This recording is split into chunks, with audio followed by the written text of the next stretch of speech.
할렐루야. 오늘은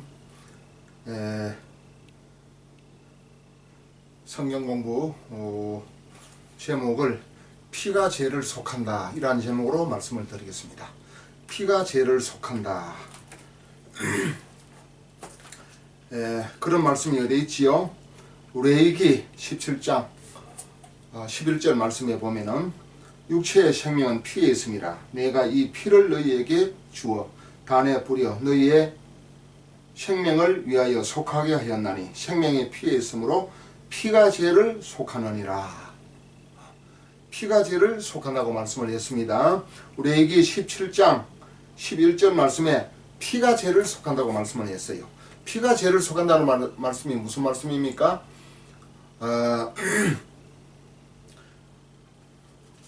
사람이 죄를 지으면은 그 죄를 이제 용서해야 되는데, 우리가 예를 들어 차를 타고 가다가 뭐 과속이든 뭐 신호 위반이든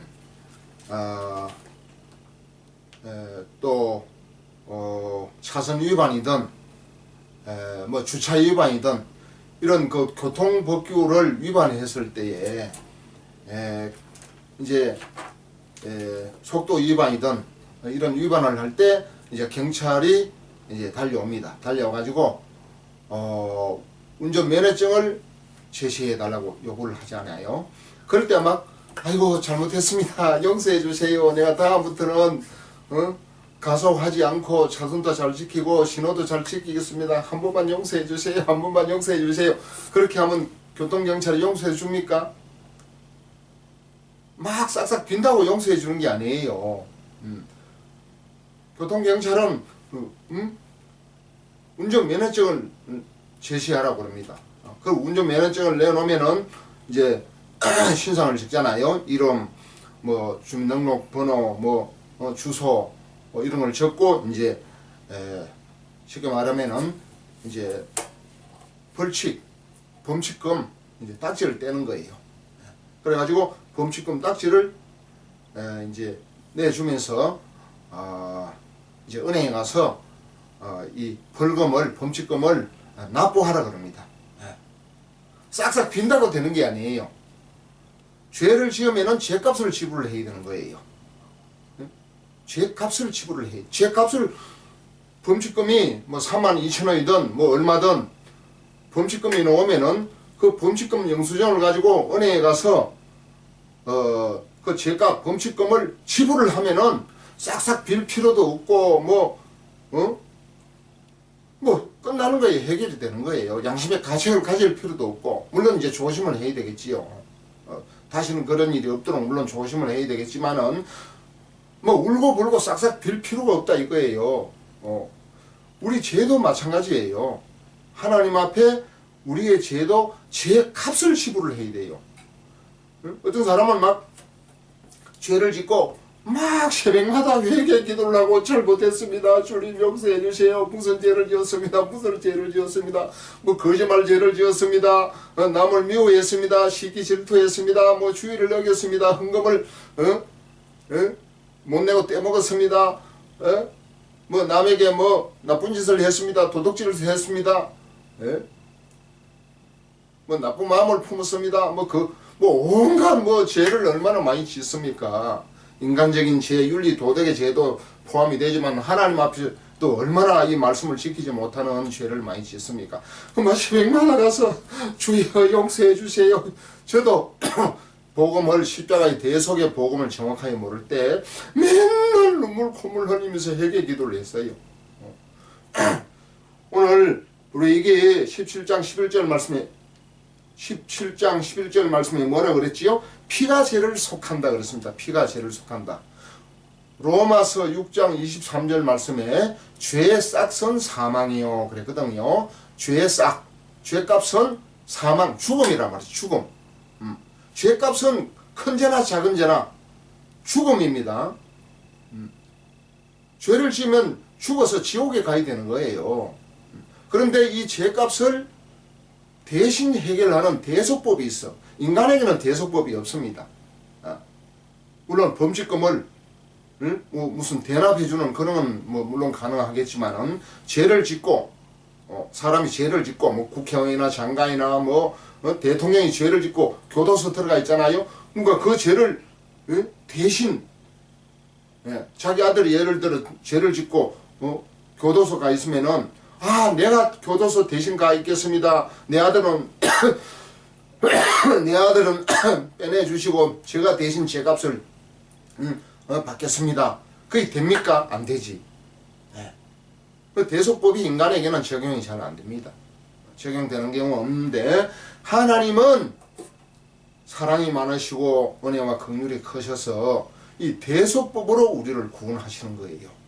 다시 말하면 죄 없는 예수님을 대신 보내셔가지고 십자가에 달려서서 피 흘려서 죽으심으로 말미암아 우리의 모든 죄값이 죄값은 사망이니까 예수님이 대신 죽어주시는 거예요. 예수님이 대신 죽어줄 때 우리 예수님은 죄 없는 하나님의 아들이시고 성령으로 잉태하시고 말씀이 육신이 되신 죄 없는 예수님이거든요. 죄 없는 분이니까 죄 없는 분이 죄 있는 사람을 대신 죽어줄 때 죄값이 치루어지고 대납이 되고 죄에서 청산이 되는 겁니다. 해결이 되는 겁니다. 이것이 대속법이에요. 하나님이 이 대속법을 에덴 동산에서부터 적용을 한 거지요. 쉽게 말하면 아담이 선악과를 따먹고 범죄했을 때 그 짐승의 가죽으로 옷을 해 입혔습니다. 그 피를 흘렸다는 거지요.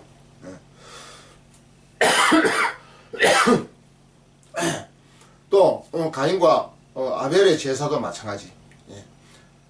아벨은 뭡니까? 양의 새끼로 피를 흘려서 제사를 지냈어요.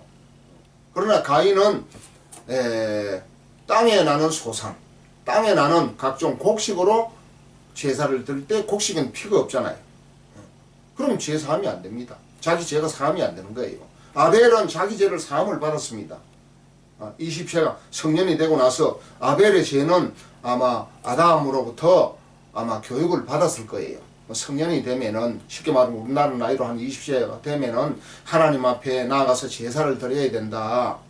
그 제사를 드릴 때 짐승의 피로 속죄 제사를 드려야 된다. 아마 그렇게 분명히 자녀들에게 교육을 했을 겁니다. 근데 가인은 그 교육을 들었지만은 피 흘림의 중요성을 모르고 자기 죄를 대신 피 흘림의 피가 죄를 속하는 걸 모르고 곡식을 많이 들어버렸단 말이에요. 그건 하나님 연락을 안 했습니다.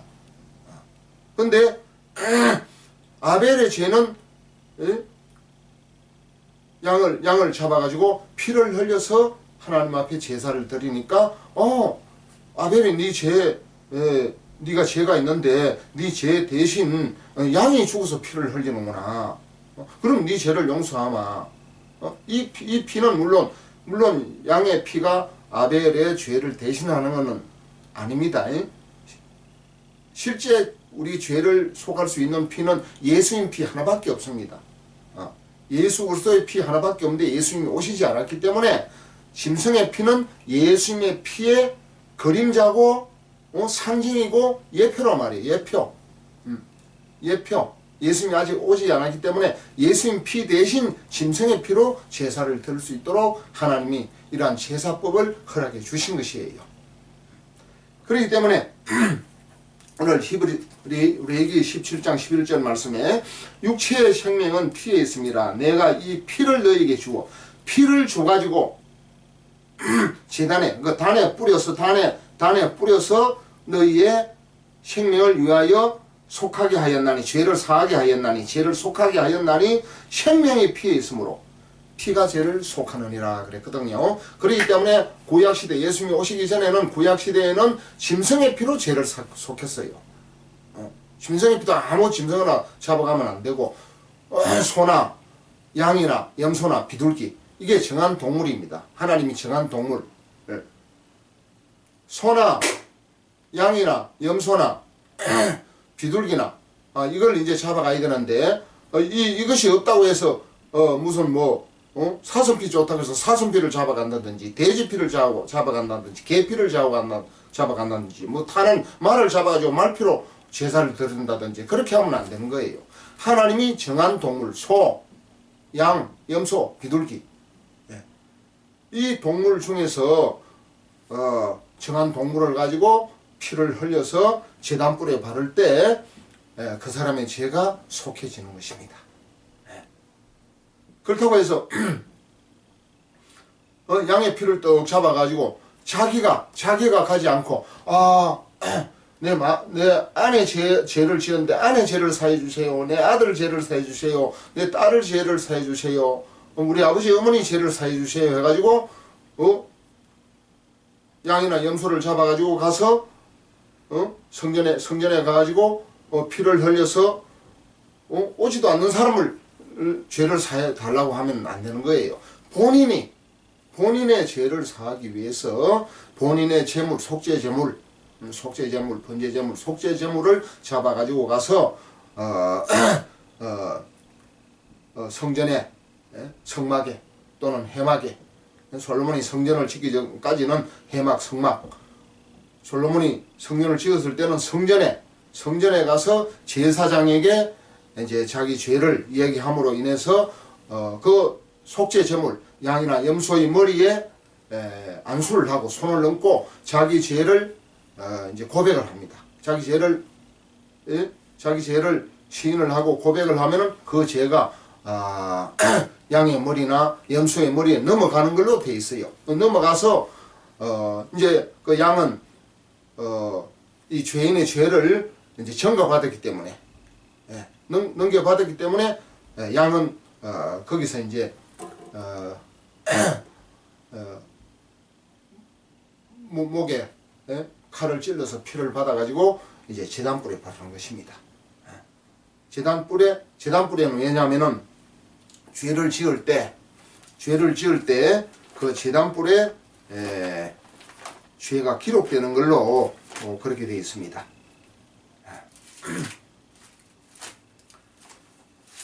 그 말씀은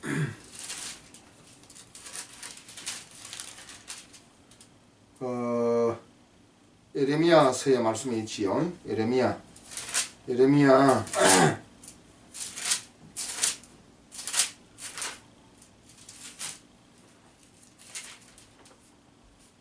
에레미야 17장 에레미야 17장 1절 말씀에 보면은 유다의 죄는 금강석 끝 철필로 기록되되 그들의 마음 판과 그들의 단 뿔에 새겨졌거늘 그랬습니다. 우리가 죄를 지으면은 그 죄는 금강석 끝 철필로 제단뿔에 기록이 되는 것입니다. 얼마나 무섭습니까? 언제 기록이 누가 뭐 기자가 기록을 하는지 누가 기록하는지는 모르지만은 하여튼 하나님께서 그 제단뿔에 우리가 죄를 지으면은 제단뿔에 기록이 된다고 보면 되는 것입니다. 그 기록을 된 것을 지울 수 있는 방법은 피를 그 제단뿔에 바를 때 그 죄가 지워지는 걸로 그 죄가 용서되는 걸로 이제 하나님이 이 제사법을 가르쳐 주셨거든요. 그러니까 여기에 따라서 해야 되는 거지요.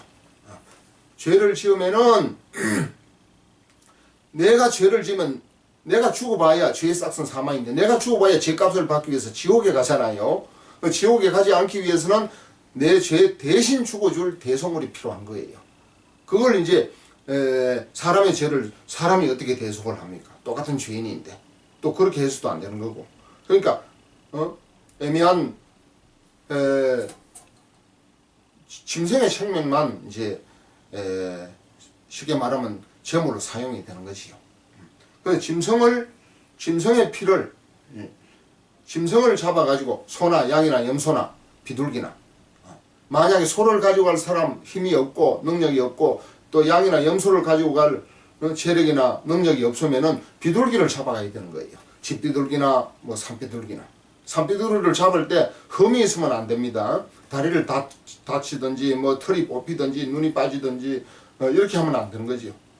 아무 흠이 없는 다치지 않는 흠이 없는 짐승, 또 뭐 비둘기 이런 걸 잡아가서 제사장 앞에 성막 혹은 성전에 가서 제사장 앞에 자기 죄를 그 제물의 머리에 안수를 하면서 자기 죄를 고백을 하는 것입니다.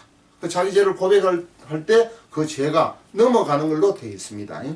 그 죄가 그 짐승에 넘어가서 그 짐승은 그 사람의 죄를 위해서 대신 죽어주는 거예요. 이 대속법이에요. 그래서 이 짐승을 이제 목에 칼을 찔러가지고 그 피를 받아가지고 제단불에 우설초로 이제 피를 바르는 것입니다. 제단불에. 그리고 그 고기는 이제 제단불에 태워서 이제 없애는 것이요. 또 일부는 이제 제사장이 이제 먹어도 되는 거지요. 그래서 레위기 17장 11절 말씀에 보면 피가 죄를 속하는 거예요. 또 히브리서 9장 22절 말씀에 피 흘림이 없은즉 사함이 없다 그랬거든요. 피로서 정결케 되나니 피로 우리의 모든 죄를 정결하게 할 수 있습니다. 죄할 수 있습니다. 용서받을 수 있습니다. 히브리서 9장 22절 말씀에 율법을 쫓아 그의 모든 물건이 피로서 정결케 되나니 피 흘림이 없은즉 사함이 없느니라.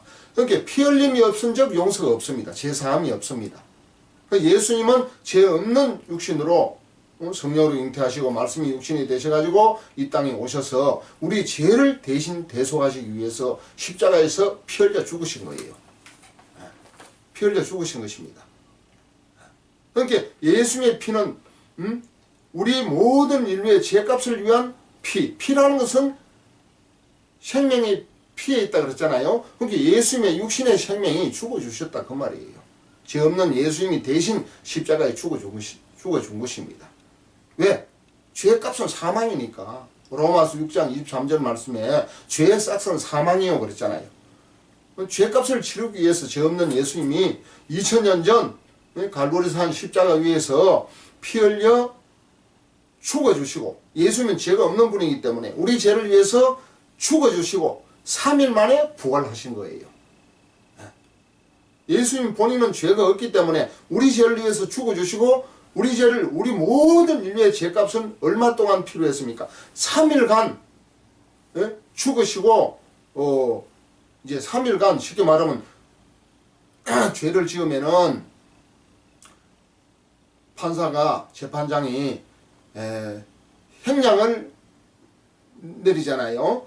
뭐 큰 국가 반역죄라든지 살인죄라든지 무슨 뭐 절도죄라든지 뭐 이런 죄를 지으면은 뭐 5년, 10년, 뭐 대통령 같은 경우에는 뭐 25년 뭐 이런 그 형량을 구형을 하는 것입니다. 판사가 판사가 구형을 하면은 만약에 죄를 짓고 나서 뭐 5년 구형을 받았다. 그럼 5년이 되어야 출소를 할 수 있는 거 아니겠습니까? 5년 전에는 출소를 못 하는 거지요. 그러니까 죄 없는 우리 예수님은 우리 모든 인류의 죄값을 위해서 3일 동안 이제 감옥에 서 이제 죄값을 치르시고 3일 만에 이제 부활을 하신 것입니다. 쉽게 말하면 출소를 하신 것입니다.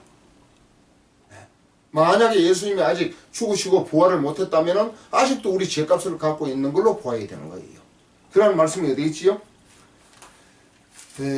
그러한 말씀이 고린도전서에 있습니다. 고린도전서 15장 고린도전서 15장 16절 말씀에 보니까 만일 죽은 자가 다시 사는 것이 없으면 그리스도도 다시 사신 것이 없었을 터이요. 고린도전서 15장 17절 그리스도께서 다시 사신 것이 없으면 너희의 믿음도 헛되고 너희가 여전히 죄 가운데 있을 것이요 그랬습니다. 예수님이 만약에 우리 죄를 위해서 대신 십자가에 죽으시고 3일 만에 부활하지 못했으면은 예수님이 그리스도께서 고린도전서 15장 17절에 그리스도께서 다시 사신 것이 없으면, 십자가에 죽으셨다가 다시 부활해서 사신 것이 없으면 너희의 믿음도 헛되고, 믿음이 뭐예요? 내 죄가 대신 사해졌다는 믿음 아니겠습니까? 너희의 믿음도 헛되고 너희가 여전히 죄 가운데 있을 것이요 그랬습니다. 예수님이 우리 죄를 위해서 죽으셨는데 아직도 살아나지 못했다면은 아직도 우리 죄를 위해서 예수님이 대신 죄값을 치르고 있는 거예요. 교도소에서 이 지옥 감옥에서 예수님이 대신 우리 죄를 위해서 치르고 있기 때문에 우리의 믿음이 살아있는 믿음이 아니에요. 우리도 같은 죄인이 되는 거예요. 그렇기 때문에 예수님이 3일 만에 부활하셨으니까 너희가 여전히 죄 가운데 있을 것이요. 예수님이 부활하지 않았다면 우리의 믿음도 헛것이고 우리가 여전히 죄 가운데 있습니다. 같은 죄인입니다. 근데 예수님이 3일 만에 부활했으면은 예수님이 우리 모든 인류의 죄를 대신 짊어지시고 3일 동안 다 갚았기 때문에, 죄값을 다 치루어 줬기 때문에 3일 만에 부활을 하신 것이에요. 우리 예수님이 쉽게 말하면 교도소에서 출소해 놓으신 것이에요. 출소한 사람에게 다시 죄를 정할 수가 없잖아요. 죄값을 치루었기 때문에. 그러니까 예수님은 우리 죄를, 우리 모든 인류의 죄값을 위해서 얼마 동안 감옥에서 죄값을 갚은 겁니까? 3일 동안. 3일 동안 우리 예수님께서 죄인이 되셔가지고 우리 대신 심판을 받고 지옥 행보를 받으신 거예요. 물론 예수님은 지옥에 간 것은 아닙니다. 구약 성도에 가서 복음을 전한 것입니다. 이건 조금 어렵기 때문에 나중에 말씀을 드리도록 하고 그래서 오늘 가장 중요한 말씀은 뭐냐면 피가 죄를 속하는 거예요. 피 흘림이 없이는 죄를 용서하는 죄 사함이 없습니다. 제가 한번 어떤 기도원에 갔었어요. 기도원에 갔는데 막 사람들이 많이 모였습니다. 학생들도 오고 청년들도. 유명한 기도원이 내가 가능한 이런 것은 제가 밝히지는 않겠습니다. 실명으로 밝히면은 또 문제가 되기 때문에. 그래서 막 그 유명한 목사님이 막 이제 아마 예배 전인데 찬송을 막 뜨겁게 힘있게 불러요. 그때 찬송을 뭘 부르냐 하면은 지금도 기억합니다. 그때 찬송은 여기 찬송가에 252장 나의 죄를 씻기는, 그러니까 나의 죄를 씻기는 예수의 피밖에 없네, 다시 정케하기도 예수의 피밖에 없네. 막 열심히 찬송을 막 뜨겁게 부릅니다. 그래 불러놓고 이 목사님이 찬송을 불러놓고 뭐라고 하는 게 아니라, 자 여러분 우리 죄를 위해서, 죄를 용서받기 위해서, 죄 해결을 위해서 회개 기도를 합시다. 우리 모든 죄를 우리 용서받기 위해서 우리 한 주간 동안, 한 달 동안 또 우리가 제사함을 받지 못한 모든 죄를 하나님 앞에 우리가 회개하고 통해 자복하고 우리가 용서를 받읍시다. 그래가지고 주여 3번 부르짖고 주여 주여 주여 막 3번 부르짖고 주여 내 죄를 지었습니다. 죄를 용서해달라고 막 온갖 죄를 막 회개하고 자복하고 막 통해 자복을 하고 눈물을 흘리고 막 그랬어요. 자 여러분 잘 생각해 보세요. 나의 죄를 씻기는 예수의 피밖에 없네 해놓고 이제 회개 기도를 합니다. 요새 목사님들 뭐 방송 설교 같은데 유튜브에 보면은 막 회개를 강조합니다. 제가 한번 물어볼게요. 회개가 죄를 사할 수 있습니까? 없습니까? 회개가 죄를 용서할 수 있습니까? 없습니까? 회개가 죄를 용서할 수 없어요. 회개가 죄를 용서하면 예수님 십자가에 피 흘릴 필요가 뭐가 있습니까? 찬송가 한번 불러볼까요? 252장 새 찬송가 252장 나의 죄를 씻기는, 나의 죄를 씻기는 예수의 피밖에 없네. 내 죄를 씻는 것은 뭐밖에 없다고요? 예수님의 피밖에 없어요. 예수님의 피밖에 없어요. 예수님의 피밖에 없습니다. 여러분 회개가 죄를 씻을 수 있어요? 없어요? 회개가 어떻게 죄를 씻습니까? 좀 전에 내가 말씀을 드렸잖아요. 교통 위반을 했을 때 아이고 교통승객님 용서해 주세요. 내가 지금 바쁜데 속도를 위반했습니다. 다음은 제가 싹싹 빌면서 다음은 제가 이런 실수를 안 할게요. 이런 위법을 안 할게요. 한 번만 용서해 주세요. 한 번만 용서해 주세요. 아, 용서해 줄게 가라 그럽니까? 교통순경이? 면허증 내세요. 응? 아, 하여튼 면허증 내세요. 그럼 면허증 내가지고 신상에 대해서 이름, 또 뭐 생년월일 주소 적고 이제 딱지를 발부하잖아요. 범칙금 이제 영수증을 발부를 하는 것입니다. 범칙금 영수증 그 고지서 그대로 벌금을 뭐 3만 2천 원이든 뭐 7만 원이든 벌금을 은행에 갖다가 납부하면 끝나는 거예요. 죄는 죄 값을 갚아야 돼. 그러니까 막 용서해 달라고 해서 용서해 주는 게 아니에요. 막 회개 하나님 용서해 주세요. 잘못했습니다. 실수했습니다. 죄 안 질게요. 한 번만 용서해 주시고 자비를 베풀어 주시고 긍휼을 베풀어 주세요. 용서해 줍니까? 물론 하나님은 은혜와 자비가 크시고 지혜가 많으셔서 이미 용서 다 해놓은 거예요. 언제 용서해놨지요? 2000년 전 십자가에서 예수님이 피 흘려 죽으실 때 우리가 모든 죄값이 다 사해진 겁니다. 그 죄값이 사해졌다는 그 사실을 믿으면 죄가 용서를 받는 거예요. 그런데 복음을 정확하게 가르쳐 줄 줄 모른단 말이에요. 예수 피로 죄를 사해줄 줄 몰라.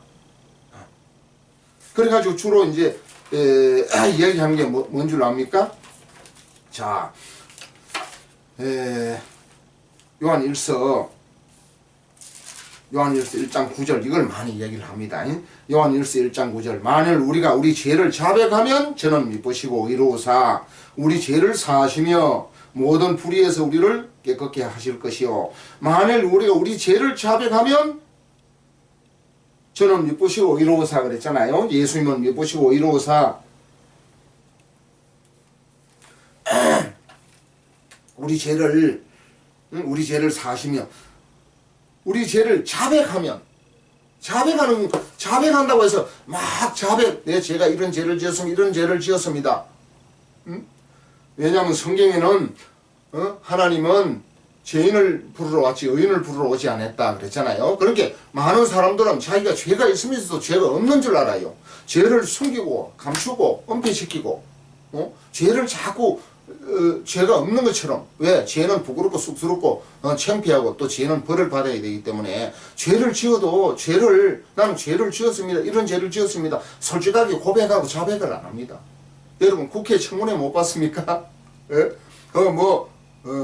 뭐 대단한 사람들 뭐 대통령 비서실에 각종 그 직책 있는 사람들이 나와가지고 청문회 국회에 나와가지고 청문회 할 때 죄를 순순히 고백하는 거 봤습니까? 죄가 없습니다. 모릅니다. 잊어먹었습니다. 나는 기억이 없습니다. 전부 죄를 부인하지요. 자기 죄는 자기가 지어놓고 죄를 드러내면 부끄럽고 창피하고 수치스럽고 또 그것뿐만 아니고 죄에 대한 벌을 받아야 되기 때문에 그 벌을 받지 않으려고 자꾸 거짓말을 하는 거예요. 자꾸 위장을 하는 거예요. 은폐를 하는 거예요. 숨기는 거예요. 죄를 자꾸 감추는 거예요.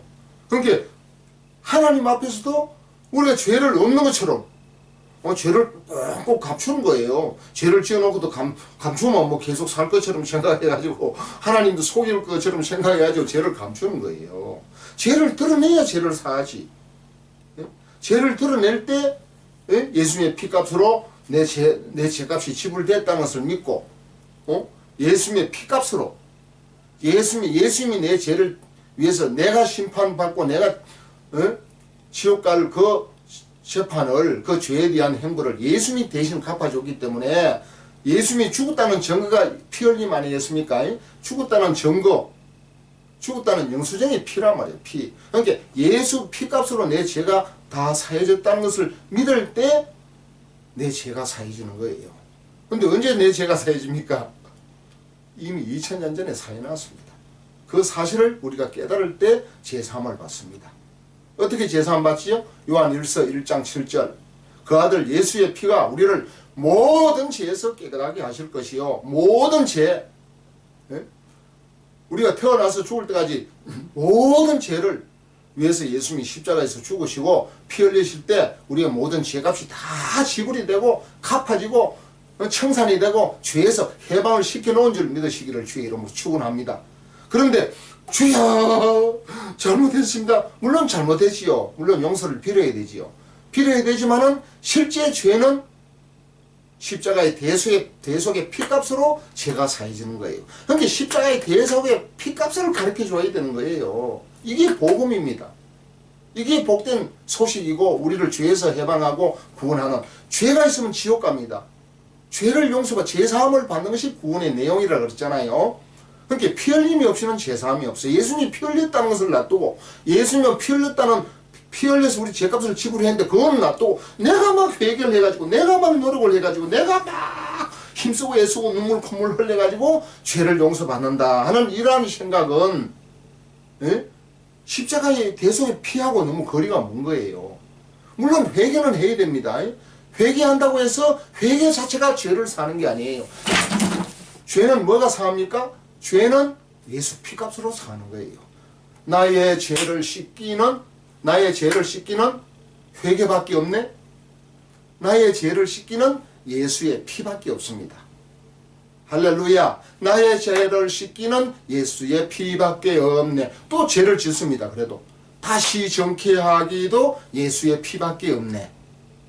물론 회개 기도를 시키고 죄에 대한 심각성, 죄에 대한 그 행벌, 죄를 지으면은 그 예수님이 죄 때문에 고통받고 피 흘려 죽으셨다는 것을 이제 더 실감나게 깊이 깨닫게 하기 위해서 회개 기도를 하는 것은 괜찮아요. 근데 회개 기도 해놓고 예수 피값은 어디로가고 없습니다. 찬송은 나의 죄를 씻기는 예수의 피밖에 없네 해놓고 자기가 회개해서 죄사함 받은 걸로 이렇게 오해를 하고 있어요.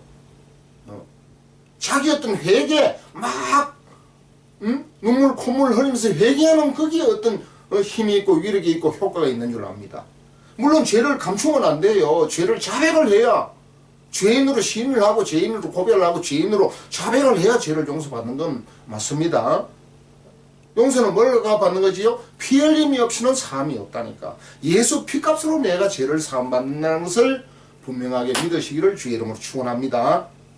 그러니까 많은 목회자들, 성도들, 목회자들도 신학교 가서도 이 십자가의 대속의 복음을 정확하게 가르쳐주는 교수가 없어요. 우리 한국교회는 이게 문제예요. 1885년 인천여 제물포항에 미국 그 북장로교 선교사 언더우드와 감리교 선교사 아펜셀러가 같이 왔었잖아요. 그분들이 같이 왔을 때 솔직히 말하면은 그분들에게 어떤 속죄의 복음이나 이 중생의 복음 이런 것이 없었어요. 뭘 가지고 왔느냐? 하나 율법적인 신앙을 가지고 왔습니다. 율법, 뭘 하라 말라. 아이고 우상 숭배하지 마시고 하나님 믿어야 됩니다. 술 담배 끊으시고 또 뭐 제사 같은 거 이런 거 하지 마시고 하나님을 믿어야, 하나님 믿어가 또 되는 게 아니에요. 정확하게 하려면 예수님을 믿어야 됩니다. 우리의 죄를 사해 주시고 우리를 구원해 주시는 분은 예수님이거든요. 예수가 그리스도입니다. 예수가 그리스도예요. 그리스도가 구세주란 말이지요. 구원자. 예수님이 우리의 구원자입니다. 하나님이 예수님을 보내주셨어요. 예수님을 믿게 하셨어요. 주 예수를 믿어라. 그리하면 너와 내 집이 구원을 얻으라 그랬거든요. 주 예수를 믿어야 우리가 죄를 사함받고 제사함받고 거듭나서 영생을 얻습니다. 물론 예수님을 믿을 때 하나님을 같이 믿는 겁니다.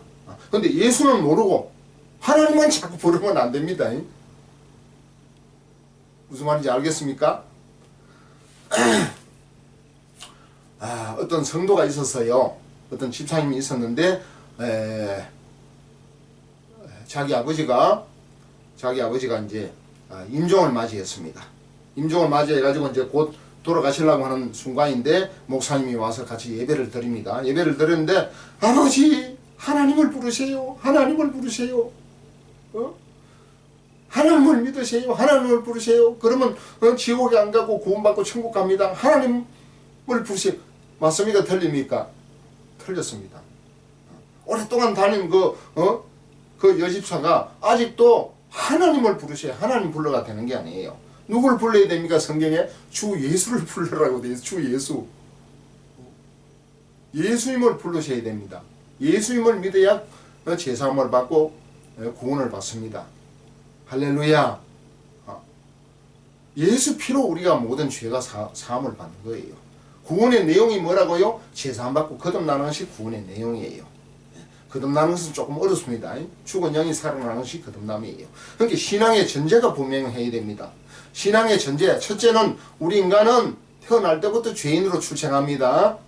왜? 선악과를 따먹고 첫사람 아담이 에덴 동산에서 창세기 2장 17절 말씀을 어기고 선악과를 따먹었습니다. 뱀의 말을 들어가지고 마귀의 말을 듣고 하나님 말씀은 배척하고 버려버리고,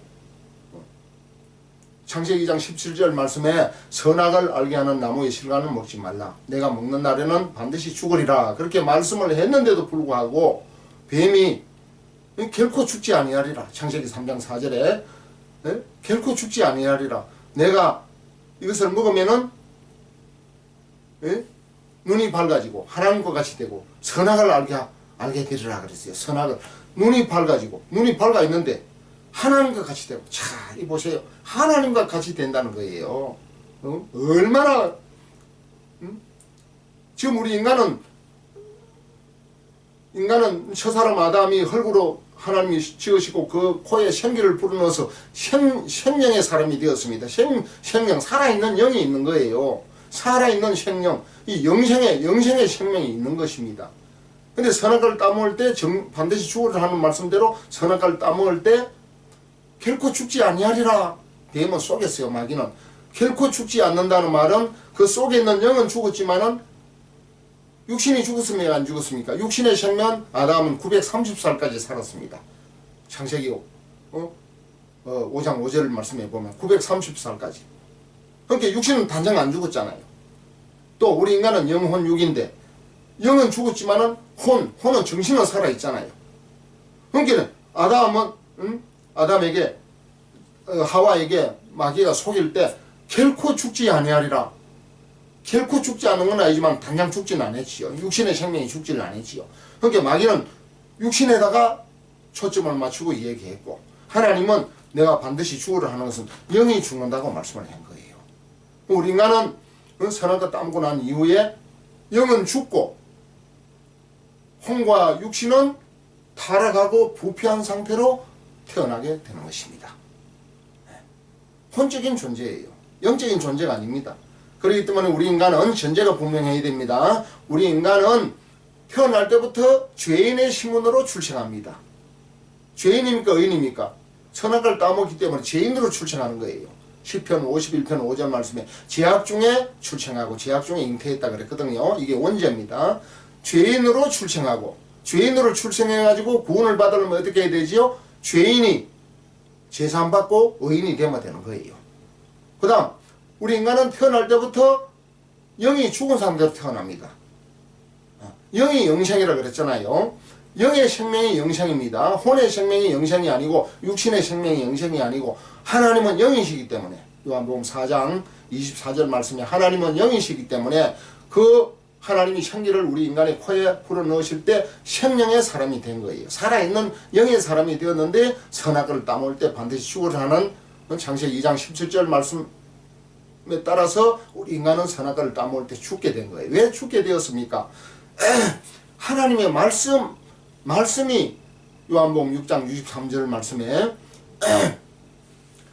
내가 너에게 이런 말이 영이요 생명이라 그랬거든요. 예수님이 내가 너에게 이런 말이 영이요 생명이라. 예수님의 말씀이 영이시고 생명입니다. 그 영 안에 생명이 있어요. 그 영 안에 생명이 있는 것이 영생입니다. 영적인 존재는 영원히 사는 존재예요. 그런데 하나님의 말씀은 버리고 하나님의 말씀과 마귀의 말을 두 개를 동시에 받을 수 없습니다. 뭔가 둘 중에 하나를 택해야 되는 거예요. 그러니까 첫사람 하와가 하나님의 말씀은 버리고, 창세기 2장 17절 말씀은 먹지 말라고 하는 선악과를 먹으면 내가 먹으면 반드시 죽으라 하는 말씀은 버리고 결코 죽지 아니하리라. 창세기 3장 4절에 뱀이 하는 말을 받아들인 거예요. 그러니까 뱀과 한 마음이 되었으니까 선악과를 따먹을 수밖에 없은 거지요.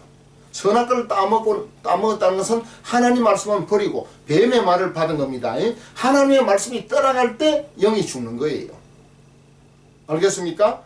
하나님의 말씀이 영이요 생명인데 하나님의 말씀이 떠나가 버려버렸단 말이에요. 배척을 해버렸단 말이에요. 마귀의 말을 받아들인 거예요. 그 선한 걸 따먹은 거예요. 그 결과는. 그러니까 하나님의 말씀이 떠나갔으니까 하나님의 말씀이 영인데 하나님의 말씀이 늘 우리 속에 있어야 되는데 하나님의 말씀이 꺼내져서 떠나갔으니까 인간이 버려버렸으니까 영이 죽은 거예요. 그러니까 선한가 따먹을 때 영이 죽은 거예요. 혼과 육신은 타락하고 부패한 거예요. 이게 이제 신학교에 가면은 장로교 같은 경우에는 칼빈주의 5대 교리에 전적 부패, 전적 부패라, 전적 부패, 전적 무능, 전적 타락이라 그러잖아요. 전적 부패. 혼과 육신도 타락하고 부패한 상태고 영은 죽고 영이 죽은 상태로 태어나는 것입니다. 그렇기 때문에 전제가 분명해야 돼요. 무슨 전제입니까? 인간은 태어날 때 죄인으로 출생하고 죽은 영으로 출생하고 또 한 가지 우리 인간에게 하나님의 마음 하나님의 생각이 있습니까 없습니까? 말씀을 하나 보겠습니다. 마태복음 15장 19절 마태복음 오늘 요 천재만 좀 얘기하고 마쳐야 되겠습니다. 마태복음 15장 19절 마음에서 나오는 것은 악한 생각과 살인과 간음과 음란과 도둑질과 거짓 증거와 해방이니 자 마음에서는 우리 인간의 마음에서 나오는 것은 악한 생각 살인과 간음과 음란과 도둑질과 거짓 증거와 해방이니 우리 인간의 마음에서 나오는 것은 하나님의 생각 선하고 착하고 아름다운 것 하나님의 생각 하나님의 말씀이 있습니까 없습니까? 하나도 없습니다. 인간의 마음에서 나오는 것은 악한 생각이라고 했어요. 그 마귀의 생각으로 태어나는 겁니다. 자, 우리 인간은 태어날 때 죄인으로 출생하고 죽은 영으로 출생하고 우리 마음의 세계에는 하나님의 생각, 하나님의 말씀이 하나도 없고 마귀의 악한 생각으로 태어난다는 사실을 믿으시기를 주님의 이름으로 축원합니다. 네, 오늘 여기까지만 하도록 하겠습니다. 네, 감사합니다. 다음 시간에 뵙겠습니다.